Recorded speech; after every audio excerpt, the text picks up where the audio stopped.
జడ్జిగా 10 ఏళ్ళు, న్యాయమూర్తిగా ఒక 10-15 ఏళ్ళు, 15 సంవత్సరాల అనుభవం. మొత్తం 25 సంవత్సరాల నా అనుభవంలో నా స్థాయి తగినటువంటి ఆలోచన కలిగినటువంటి ఆలోచన కేవలం లాకప్ డెత్ వరకు మాత్రమే వెళ్ళి ఆగుద్ది. లాకప్ డెత్ దాటి పోలీసులు టెక్నాలజీ పెరిగిపోయి, అంటే సిఆర్పిసి, ఐపీసీ ఎలా అయితే కొంచెం అడ్వాన్స్ అయ్యి బిఎన్ఎస్ఎస్గా మారినాయో, పోలీసుల యొక్క టెక్నాలజీ కూడా కొంత అప్గ్రేడ్ అయిందేమో అని నాకు అనిపించింది. ఎందుకంటే బహుశా మేము అప్గ్రేడ్ కాలేదు, సమాజం అప్గ్రేడ్ కాలేదు, ప్రభుత్వాలు అప్గ్రేడ్ అయినాయి, పోలీసులు అప్గ్రేడ్ అయ్యారు. దానికి మనం గౌరవ కత్తెర మంత్రి ఉన్నారు చూశారు, నిన్న మాట్లాడినటువంటి కత్తెర కూడా తీసుకొచ్చాను కావాలని. ఎందుకంటే ఈ కత్తెర మంత్రి మాత్రమే దీనికి సమాధానం చెప్పగలుగుతారు. ఆంధ్రప్రదేశ్ రాష్ట్రంలో ఒక కత్తెర మంత్రి ఉన్నారు. ఎవరు ఆ కత్తెర మంత్రి? పాపం వేరే మాట అంటే బాధపడతారేమో కానీ ఒక కత్తెర మంత్రి ఉన్నారు. ఇంతకుముందు ఇప్పుడున్న హోమ్ మినిస్టరు ప్రెస్ మీట్కి వచ్చింది అంటే ఏదో ఒక ఆయుధం ఉండాలి, ఒక కత్తెర తీసుకొని వచ్చేవాళ్ళు ఇలాగా. సో ఇప్పుడున్నటువంటి హోమ్ మినిస్టరుని మనం ముద్దుగా కత్తెర మంత్రి అని పిలుచుకోవచ్చు. ఈ కత్తెర మంత్రి గారు నిన్న ఇన్విజిబుల్ పోలీసు, విజిబుల్ పోలీసు అంట. మాకైతే ఆ పదాలు తెలియవమ్మా. మరి మేము న్యాయ పరిభాషలో కొన్ని సంవత్సరాల పాటు న్యాయమూర్తిగా ఉన్నా, న్యాయవాదిగా ఉన్నా, హైకోర్టు న్యాయవాదిగా ఉన్నా, సుప్రీంకోర్టులో కేసులు వాదించినా కానీ మీ అంత పరిజ్ఞానం నాకైతే లేదమ్మా. విజిబుల్ పోలీసింగ్, ఇన్విజిబుల్ పోలీసింగ్ అంట. ఆ పదాలకేంటో నాకు అర్థం కాలేదు. ఈ కత్తెర మంత్రి గారు నిన్న వచ్చి ప్రెస్ మీట్లో మాట్లాడినటువంటి మాటలు రాష్ట్ర ప్రజలు ఖచ్చితంగా గమనించి తీరాలి. నేను వారి మాట్లాడినటువంటి మాటలకు కూడా నేను ఆధారాలతో నేను మాట్లాడతాను. ఎందుకంటే ఒక హోమ్ మినిస్టర్ స్థానంలో కూర్చొని ఈ రాష్ట్ర పరిస్థితిని, రాష్ట్రంలో ఉన్న క్రైమ్ రేట్ని ఎంత అబద్ధాలతో ప్రజలకు చెప్పే ప్రయత్నం చేశారు అనే దాని మీద కూడా నేను ప్రజలకి వివరించే ప్రయత్నం చేస్తాను. ఈరోజు రాష్ట్రంలో పోలీసుల యొక్క పనితీరు, పోలీసులు ఎంత అప్గ్రేడ్ అయ్యారు అంటే ఎన్కౌంటర్ చేసి లాకప్ డెత్ చేస్తే వెంటనే లాకప్ డెత్లో సహజంగా మళ్ళీ ఇంకొక ప్రక్రియ ఉంటుంది. ఎక్కడైనా సరే కొడుతున్నప్పుడు లాకప్లో చనిపోతే ఇమ్మీడియట్గా మేమేమీ చంపలేదు, తనే అనారోగ్యంతో చచ్చిపోయారని ఒక డిఫెన్స్ తీసుకుంటారు పోలీసులు. నెంబర్ 2, అతనంతటికే విచారిస్తున్న సమయంలో అపార స్థితికి వెళ్ళిపోయినాడు, సహజంగానే మేమేమీ కొట్టలేదు అని ఇంకొక డిఫెన్స్ తీసుకోవచ్చు పోలీసులు.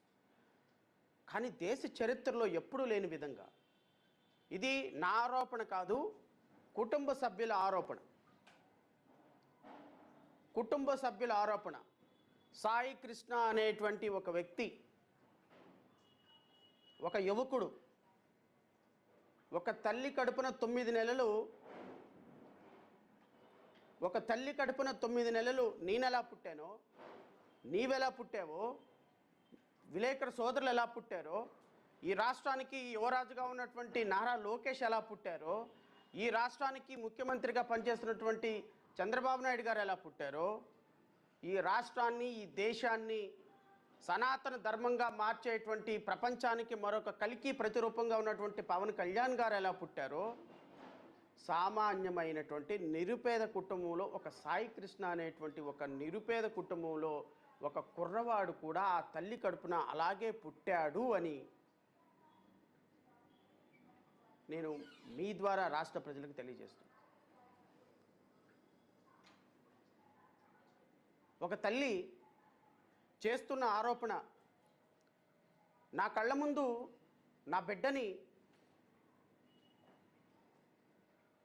కొడుతుంటే ఆహాకారాలతోటి అరుస్తుంటే అది నా బిడ్డ కేకే అని వెళ్ళి నేను పోలీసుల్ని కాళ్ళ వేళ్లపడి నా బిడ్డను చూపించండి అని మాట్లాడితే, ప్రాధేయపడితే నా బిడ్డను చూపించకపోగా నా కళ్ళ ముందే నా బిడ్డని ఆ కేకలతోటి పోలీస్ స్టేషన్ మొత్తం ప్రతిధ్వనిస్తుంటే ఆ బిడ్డని ఆ పోలీసులు చిత్రహింసలకు గురి చేశారని ఆ తల్లి కన్నీరు మున్నీరు అవుతున్న తల్లికి సమాధానం చెప్పాల్సినటువంటి బాధ్యత ఈ రాష్ట్రంలో ముఖ్యమంత్రి,